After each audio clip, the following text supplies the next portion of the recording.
Vibration everywhere as the secret plan used by politicians to launder economic funds was exposed just a few hours ago by a senator. My viewers, this revelation is seriously unacceptable and unapologetic, and it undercuts the deep-rooted corruption in our political system. But before we dive into the full details, I want to welcome you back to LAJUPOG TV show. If you're watching us for the very first time, kindly hit the like button, drop your comment, and share this video across all social media platforms. Also, don't forget to click on the notification icon so you'll be the first to know when we upload our next explosive content.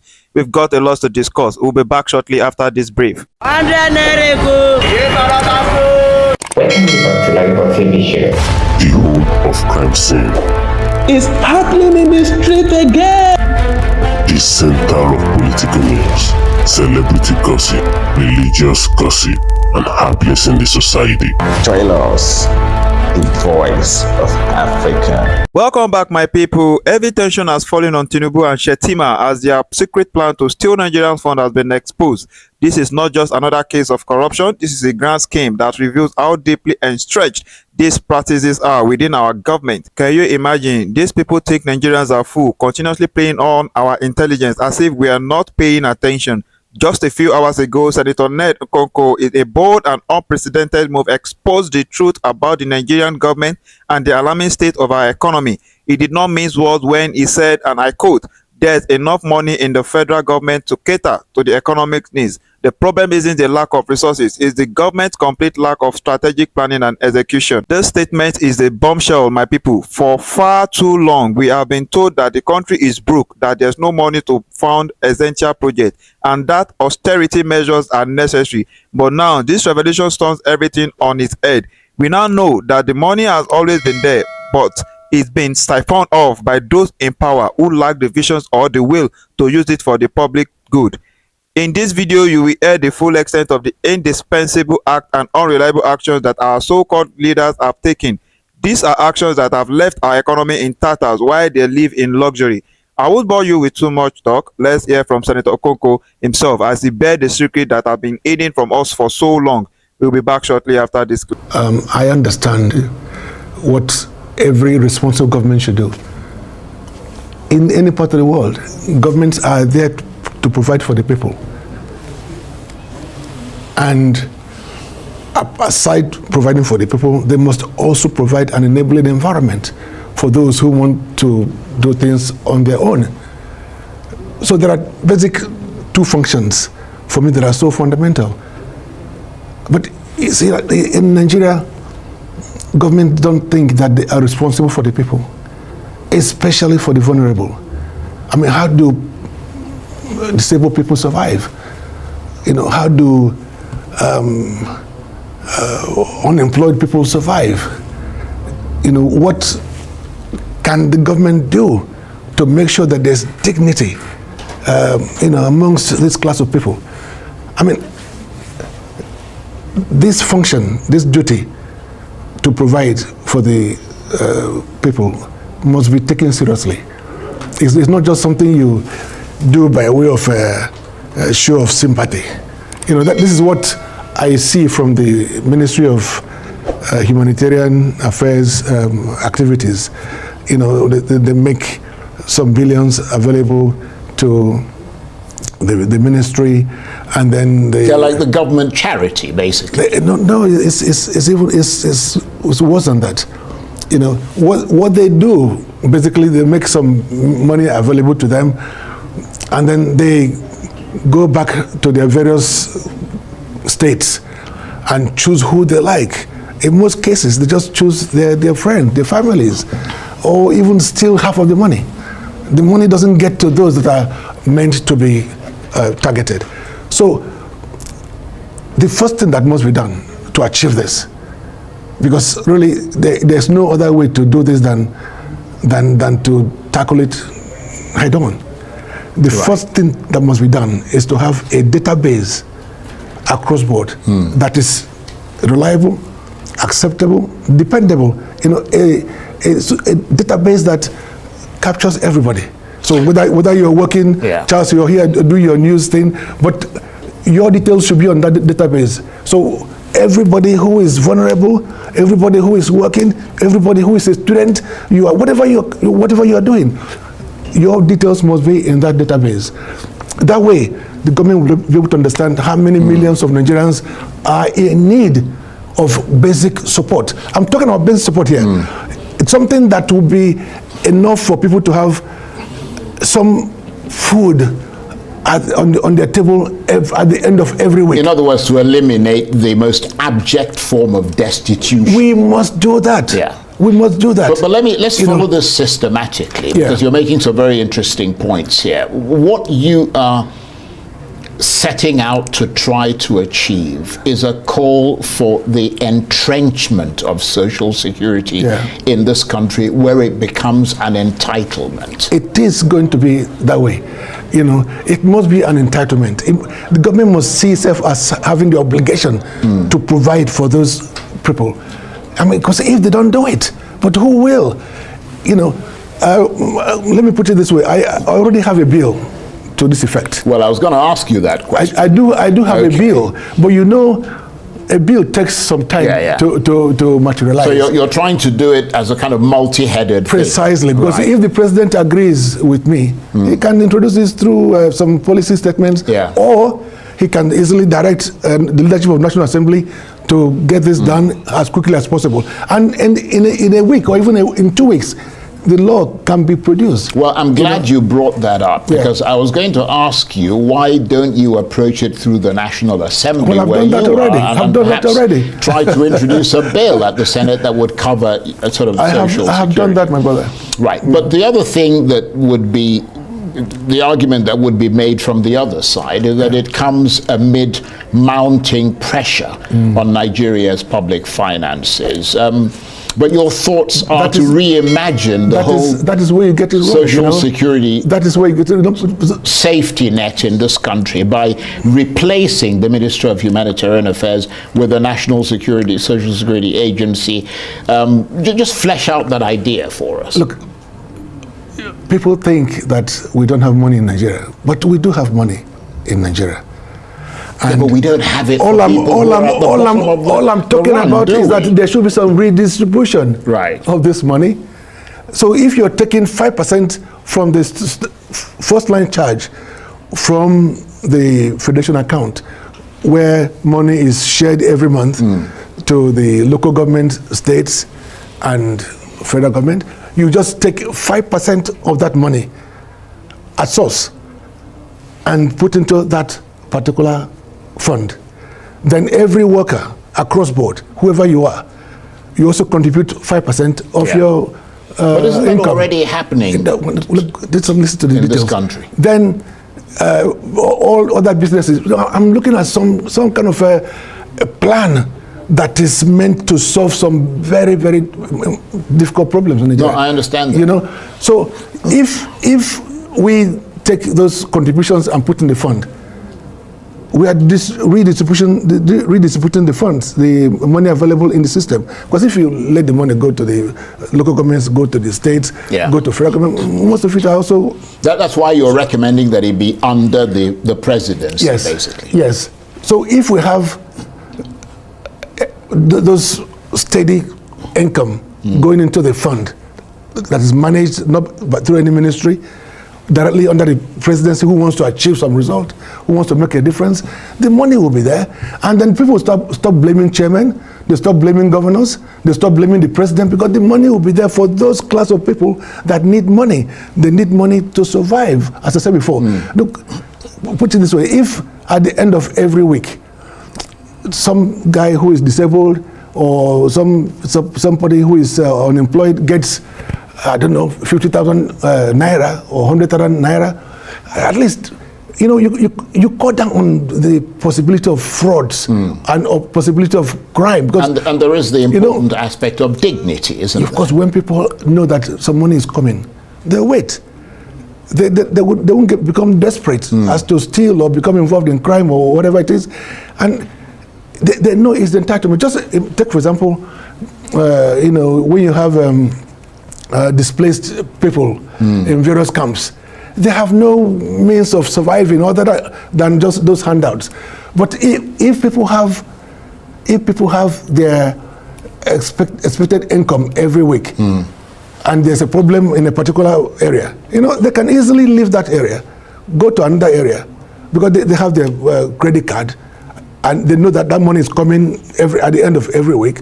They don't have to be clustered in somewhere where they are treated like animals. And this is what happens in the West, of course. I mean, yes. if you lose your job, Yes. you don't kneel down and start praying to God. You go to the unemployment office, you sign on, they start to pay. Precisely, they'll pay you. That's why those who are working should also be benevolent enough to say, okay, you know what, we're working, we can make 5% contribution towards this fund. And that also goes to them when they retire. Oh, of course, Yeah. it goes to them So when it's they not retire, just them doing something or it goes for to other them if they become unemployed. Yeah. Do you understand that? So if you have been working and you've not made any contribution to that fund, and you become unemployed, you cannot be entitled to receive any support from that fund. It's a very simple thing. Yeah, but it would be compulsory though, wouldn't it? I mean, you would compulsorily take that money. It is a compulsory, a bit like a tax. Yes, it is compulsory for all employers and all agencies and all companies to do that. But you still find some employers who rather, pay and let the employees decide whether to make the contribution or not. Yes. But why is it necessary to scrap the ministry? I mean, you're making a very good point, a very good case for social security. But why is it necessary in making that case to scrap the Ministry of Humanitarian Affairs? Because the reason I ask you that is that even in the most sophisticated sort of social security welfareist countries, the Nordic countries, I mean, they still have humanitarian affairs departments because things happen that are not predicted, and you still have to deploy resources for that. Yes, if you have national tragedies, why scrap the ministry? You have hurricanes, you have absolutely. So why scrap the Ministry of Human? Why must it be conditional? But we don't have those natural disasters that we do have them. What are they? The people are the Well, we've got disasters. flooding all the time. Well, look, I mean, we yes. get people who are attacked by, a lot of people in IDP camps and so on. I mean, yes, I know that happens. yeah. But we also have NEMA and the other agencies that are there for such purposes. So we don't. I'm sure you know that. The the emergency, the national emergency, but agency is there. The emergency agency is quite targeted, isn't it? In what it does. Targeted for those particular disasters. So you don't need humanitarian. Wait, look. Do you really know what's been happening in the past few years? How many people, as ministers, have been removed because they've stolen money or alleged to have stolen money meant for the people? Yeah, but that's not a reason to close the ministry. It's a reason to prosecute the people who've done it. But they're not being prosecuted, and nothing is. This is Nigeria. It's well, not the issue done. ought to be rule of law, not. It is not. I mean, you're a lawyer. I am indeed, and you're in the National Assembly. You make laws. It is indeed, but this particular agency, this particular ministry, has not done well, and we all know it. So what you just keep putting money there, it's like throwing a. No, I understand that, and I perfectly agree with you that if people are caught stealing money, they ought to be prosecuted to the full extent of the law. But that doesn't mean that you scrap the ministry necessarily. I mean, I don't see how scrapping the ministry is going to eliminate the probability of fraud in Nigeria. You see what I mean? I'm trying to see the correlation between the two. No, but this is a major outlet. This is a major. Right. This ministry has been a problem, for a very long time now, and I think. Yes, you might have some argument in saying don't scrap it, keep it, but all the efforts made. I can tell you that as a senator, how much has been budgeted in the past year or so, and we've been told as senators to contribute to rather to submit names for beneficiaries, bring 1,000 names, bring 5,000 names, which we do. At the end of the day, nothing happens. The names that we submit to this ministry, they don't receive a penny. They don't receive. It's just all ruse. Nothing happens. So do you continue to support such a ministry? Budget, I understand the point you're making. So what happens? Yeah. You're saying, oh, prosecute them.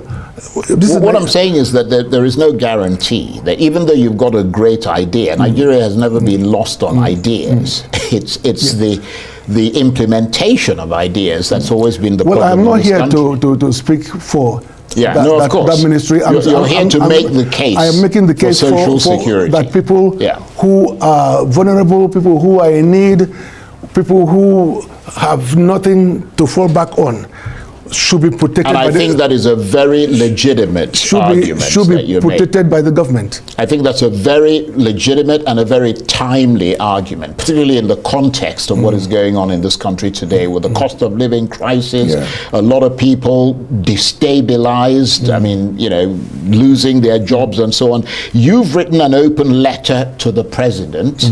I suppose it's early days to ask you what the response has been. Well, it's only this last few days, so I'm sure I'll be meeting the president and be discussing this at the right time. But of course, there's another angle to this, which is the housing part of it.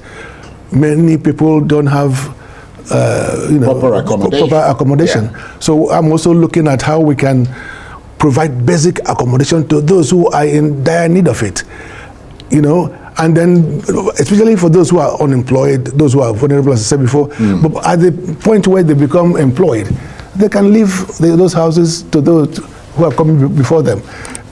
So just put it this way: housing and some income given to people will help a lot. But fiscal responsibility would help possibly even more in this country, wouldn't it? Because things would go where they're supposed to go. Well, you can say that again, but Nigeria is at the point where there are different issues that you can blame it on insecurity, for example. You can blame it on mismanagement, corruption. But I believe that for us to start thinking about fiscal discipline as a solution, it's a much bigger issue. It's a much bigger issue. I see what you mean. You're basically saying that this is a crying need, and the imperative is now. It's got to be, something has to be done about it. What is the reaction of your colleagues in the Senate? Oh, they are quite happy with this. They are quite happy with this. To put forward a bill on social security. Yes. Most of them have called me and they're supporting the bill. Right. So why is it going to take such a? I mean, you can fast track it, can't you? It will be done. It will be done. Once we resume, you'll hear about it. It will be read, and then we'll take all the steps that we need to take to make it happen as quickly as possible. Right. But I believe, look, as I told you when we were just chatting before we came on air, the National Assembly currently is not a party. It's not partisan. It's not partisan. That's what you say until an issue comes up and they all No, there are no issues political for the past. I don't know of any issues that are partisan that I can say that has been based on party politics for the past 1 year. We're just thinking about. In fact, from day one, the Senate President said to us, "Look, once we come in here, let's think about Nigerians. Let's work for Nigerians." What about things like the devolution of powers, the coming up with a new people's constitution and things like that? Well, that's another argument. It gets split along sort of regional, ethnic, political lines. I'm talking about the masses. Yeah. I'm talking about people who don't really care about party politics. What do we need to do to help them? No, you don't need to convince me. I think you're making a good point, but I'm wondering about your colleagues who don't think the way that you do, apparently. I know, but most of them are with me on this. Well, I can tell you this. We're just hearing that your proposal to replace the Ministry of Humanitarian Affairs with a National Social Security Agency has been endorsed by a number of civil society organizations. It's just appearing in the newspapers. One of them is the Human Rights Writers Association of Nigeria. They agree with you that the Ministry of Humanitarian Affairs has failed to address the root causes of poverty and social insecurity in Nigeria. What's your reaction to that? Well, I'm grateful for that. That's exactly what I expect to happen. The fact is that, what I'm trying to achieve is this, Charles. I'm trying to get our government, Nigerian government, to understand that they have a duty. They owe a duty to everybody, particularly the vulnerable. They must make those basic provisions. That's why, like in England, people don't pray. They don't do it. Most people don't talk they about. They just go to the unemployment office. Yes, they don't talk. They don't talk about God. I agree. And that's why you see a British man arrested in India for drugs, for example. The first thing they will do is to try and get hold of whoever that is prosecuting or the police and try to protect that person and then get them back to England, isn't it? Absolutely. But what happens when a Nigerian diplomat, you call them, somebody is in custody? They don't want to know. They'll say, you stay there. Well, you're talking about someone in custody. What about people who are dying in this country? I'm just saying. So we as a government, we must begin to understand that our duty and our governance is about providing for the people. There's no two way about it. You must provide for the people. If you don't provide for the people, there's no need being in government. Absolutely. And people must be reassured that they have those basic needs covered. Absolutely. We've got 2 minutes before we have to end this very interesting conversation. You've also been calling for a Anioma state in your state. Yeah. Make the case. Well, look, Anioma is made up of 9 local government areas in Delta North, and there are 6 of those local governments are oil and gas producing. So we have the wealth, we have the resources, we have the people. And I expect you'd like to be the governor of that. No, I am not. I can say it here. Look, let me tell you, there are 3 federal constituencies. Right. One of those federal constituencies is Ndokwa Nation. They are very deprived. In fact, most of this oil I'm talking about is from there. You go there, you see all the oil companies in Nigeria, they are there. The archives of this world are there, the Sterling Global, they are all there. But there's a lot of devastation, a lot of environmental issues. So I personally think that the governor for this state should come from there, from that particular nation. That's the Ndokwa Nation. And they have many capable Well, that's very hands. benevolent. Of course, yes, I'm not interested in being a governor, but I want the freedom for my people. And our forefathers have been fighting for Anioma State for the past 50 years. It's the oldest cry for a state. And we have the population, we have the size, we have everything that it takes. So what's the process that you have to go through now? We're doing that. We're doing that. National Assembly? Yes. I've also discussed with the president, and he is sympathetic towards what we are talking about. And most of my colleagues are also in support of it. Right. I think if any state is going to be created in Nigeria, it must be a Anioma state. Well, I wish you all. Welcome back. As you can see, my viewers, this situation is indeed quite there, and the people are not buying the government excuses at all. The atmosphere is charged and the frustration is palpable. Even a respected barrister weighed in on the matter, pointing out that with every new president and governor, Nigerians find themselves longing for the previous administration, not because they were perfect, but because the current leadership seems to be taking us further down the wrong path. This circle of disappointment has got to end, my people. It's high time we hold our leaders accountable. Let's watch the next part of this video where the barrister elaborates the consequences of this improper action. We'll be back with more insight. Nigeria, as it is presently constituted, is one in which even if you get the very best political scientists, the very best economists, the leader with the most compassion and passion to lead this country, as Nigeria is presently constituted, do you think that person would fail or the person would succeed? It boils down to the issue of leadership, sincerely, and I agree with Nedu that we tend to miss our bad leaders, because even Tinubu is making me miss Buhari as bad as Buhari is, because right now I wish I can just get dollar at 700.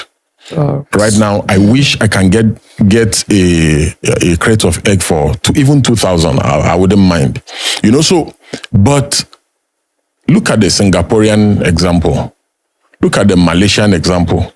It has proven that with the right leaders, we can actually turn around the fortunes of our country.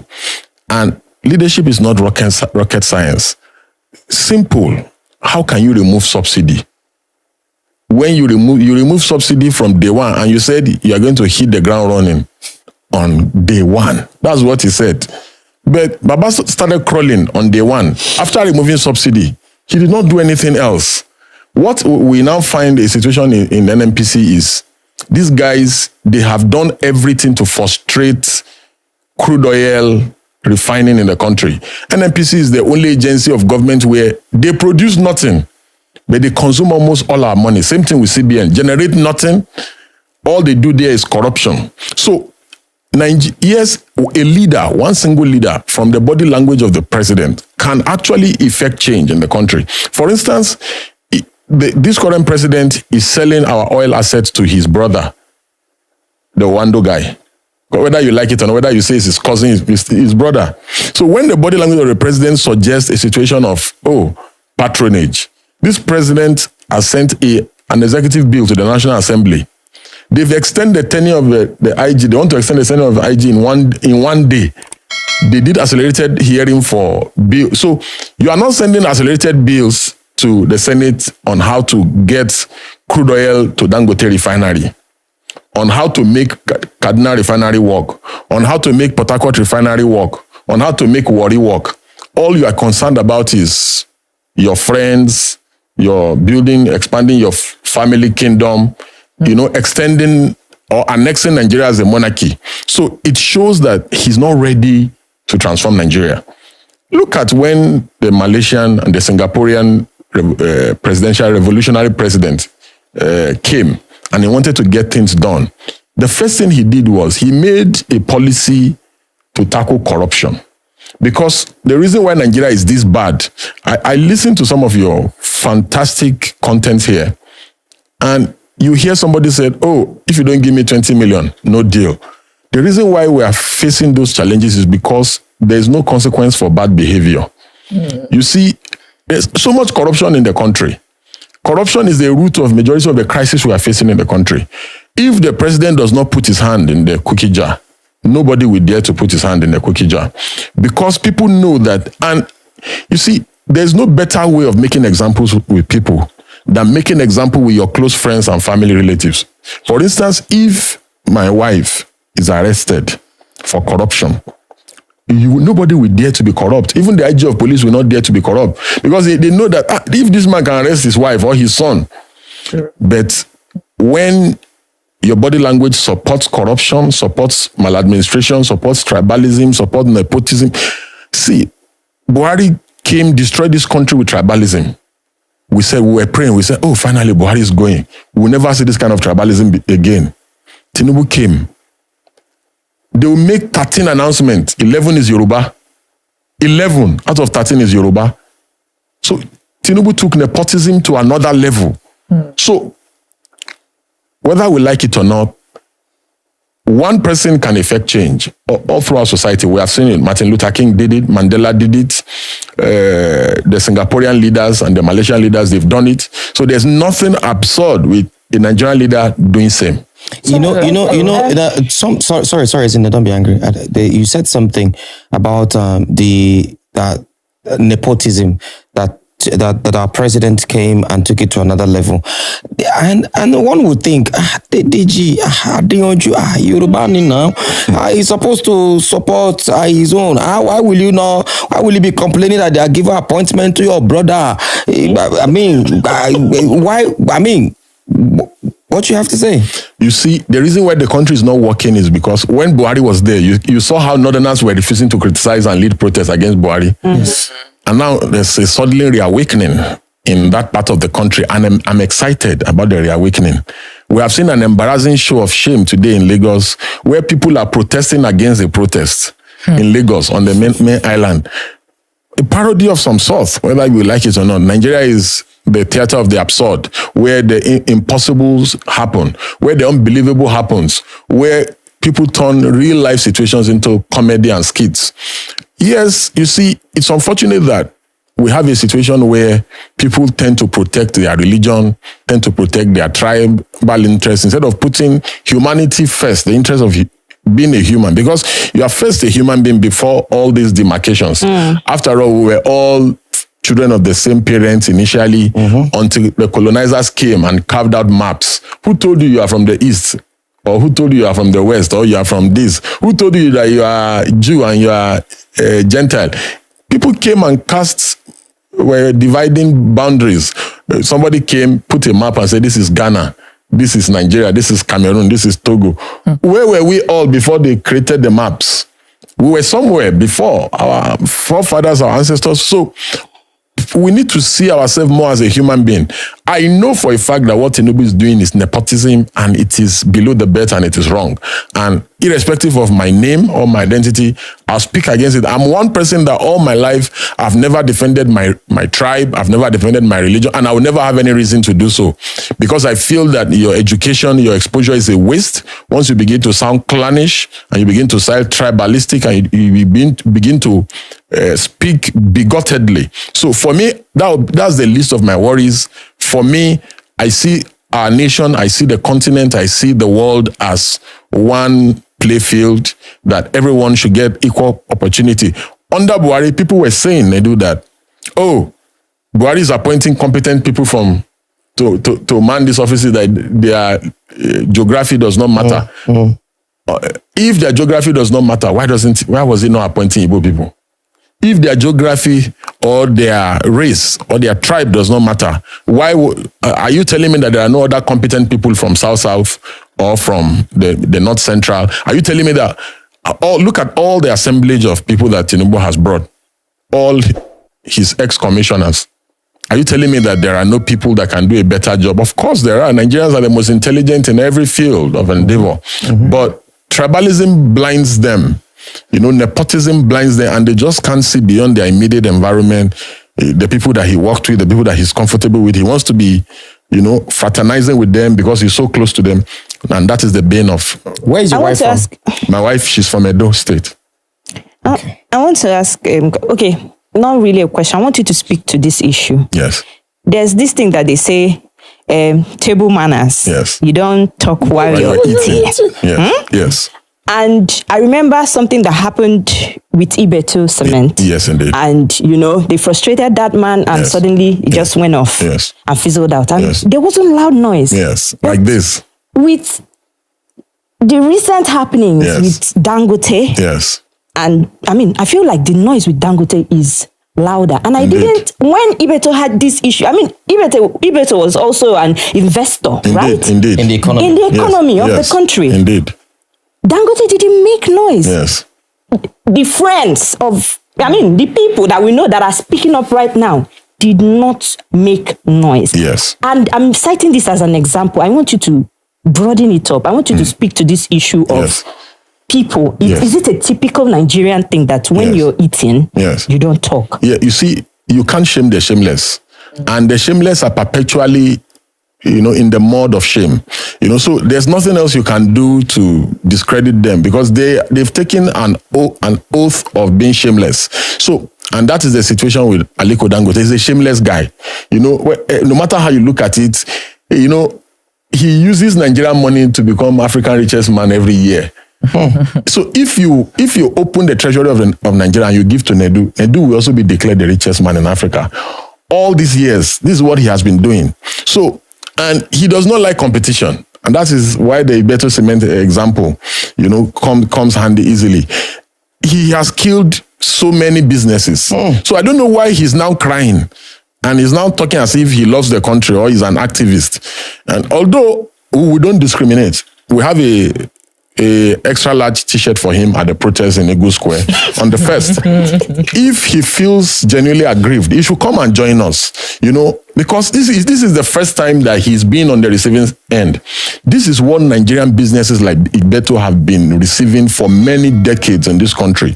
So what the Dangotes of this world do is he's an Ajib, all government in power. Any government that comes into power, before they come into power, he will identify who he thinks will win, donate money to them. Then when they come into power, he just goes and starts kissing them. So unfortunately, that did not work with Tinubu, and that's why they're angry with him. So They are going after him because also, you know, the Tinubu guys, they are monopolists themselves, just like Dangote. So they feel that there's nothing Dangote is doing that they cannot do. After all, they can do the oil, they can bring the sugar, they can do it. So Nigerians should not sympathize with ATIKU. Let them fight and finish off themselves. You know, Nigerians always love to take side in battles that does not directly benefit them.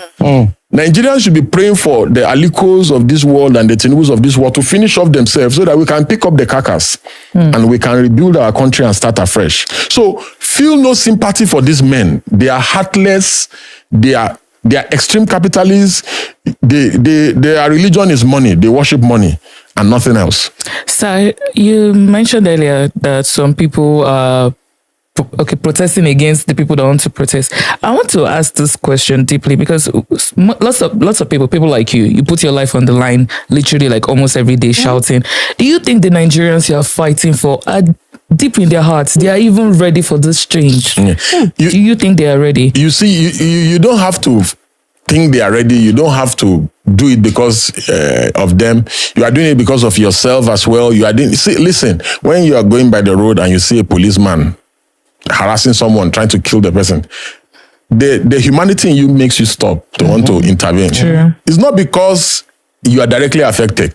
It's because you know that acts like this should not be condoned in any sane society. So, and you also know at the back of your mind that if things like that become norm, in no time you also become a victim. So you are doing it for yourself, you are doing it for your children, you are doing it for your nation, you are doing it for humanity. So irrespective of, look at, people are protesting against an end bad governance protest. Is it because they love bad governance?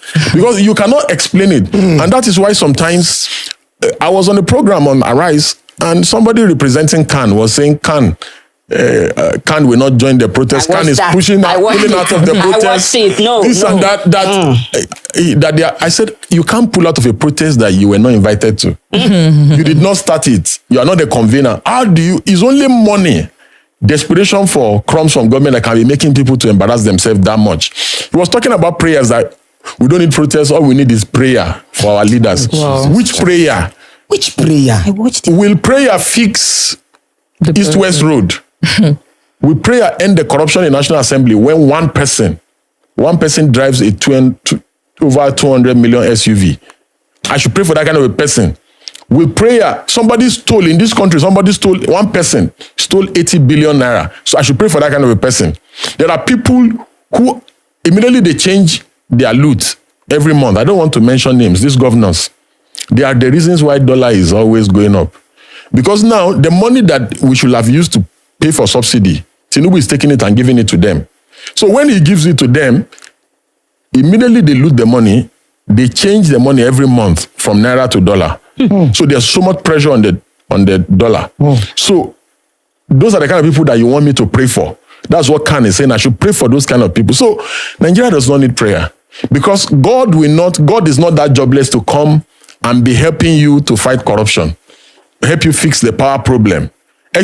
God is not jobless enough to come down from heaven to fix East-West Road. It's leaders that will fix it. So God will not do for you the things that he has given you capacity to do for yourself. If not, let Khan pray to God so that they can go to the toilet. They can ease themselves. So, and we need to speak up against religious leaders who are used by politicians to manipulate the people. Because that is what we see daily in the country. When it is time for offering and... They always go up. And you see this now you're about to say. When it's time for election, they'll go and kneel down. Of course. Pray for me. Of course. And this one too, they pray. And they will pray. And their members will say, because that the Jew have laid hand on this person, that is what it should be. You see this question that Tom asks, I keep saying the same thing, sir. You see, I sit down sometimes and I see what is going on in the news. I see the manipulations. I see the things they choose to tell you. I see the lies. And the people that they are telling the lies, some of them, one more, they know they are telling them lies, but they will still gullibly swallow it. Somebody will tell you, that Deji that is talking, once they call him and give him small money, we will not talk again. And that is the order of the day. When I was growing up, long time ago growing up, Baba, he got one small boy, I was in secondary school. We were even there where they talk on radio this morning and say, please, give me the government of Goodluck Jonathan. It will be heaven for Nigerians now. Give me that government now. You will see how Nigerians will do party. That government, dollar was 200 and something. 180 actually. 180 naira was dollar. I'm telling you, I remember if I travel that 2014 or 2015 when I'm traveling, you go to see person, you go to carry 5,000 pounds. 5,000 pounds was almost like nothing because it's not too plenty. You carry $5,000, you carry, but now one beard. Look for $1,000. You carry $1,000. You will carry mopo follow body because of $1,000. You see why I say Nigeria has always been a retrogress. Welcome back, my viewers. As you can see, the exposure of yet another scandal involving the Nigerian politician should infuriate every citizen of this country. It's one thing to suspect corruption, but it's a whole different level of betrayal when evidence of a grand conspiracy to siphon off the nation's wealth comes to light. Tinubu and Shettima, names that have become synonymous with deception, are at the center of this despicable act. The arrogance with which they operate, assuming that Nigerians are too blind, too distracted, or too powerless to notice their theft, is an insult to every hardworking citizen in this country. Senator Ned Okonkwo's recent revelation is nothing short of a bombshell. For too long, we've fed the lie that Nigerians is broke, that there's no money to fund critical infrastructure or social programs. They've told us that austerity is necessary while they continue to live in obscene luxury. And now we find out that the money is there, plenty of it, but it's been hoarded, laundered, and filled into the pocket of the very people elected to serve us. This is not just a case of mismanagement, this is an outright theft, and it's happening in broad daylight. This is not an isolated incident, nor it is just a minor hiccup in government.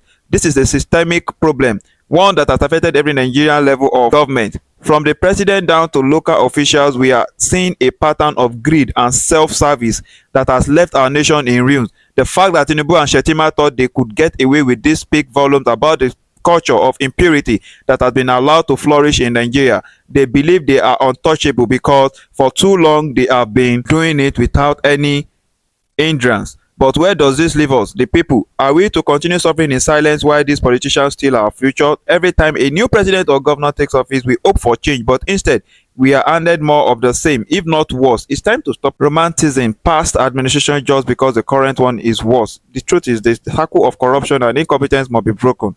The recent action of the leaders should be a wake-up call. They are not just playing games with our economy, they are playing games with our life. The infrastructure is crumbling, the education system is shambles, healthcare is a joke, and all the while the funds that should be used to address these issues are being funneled into private accounts. It's not just irresponsible, it's criminal. My people, where are we driving at? Is this not wickedness? What are this government taking us to? I pray God keep all through this adding of the vultures who call themselves our leaders. So my people, this is where I will be stopping in this episode. So therefore, if you're watching us for the very first time, kindly like, comment, and share this video to all social media platforms. And don't forget to click on the notification icons to get you notified of our next video.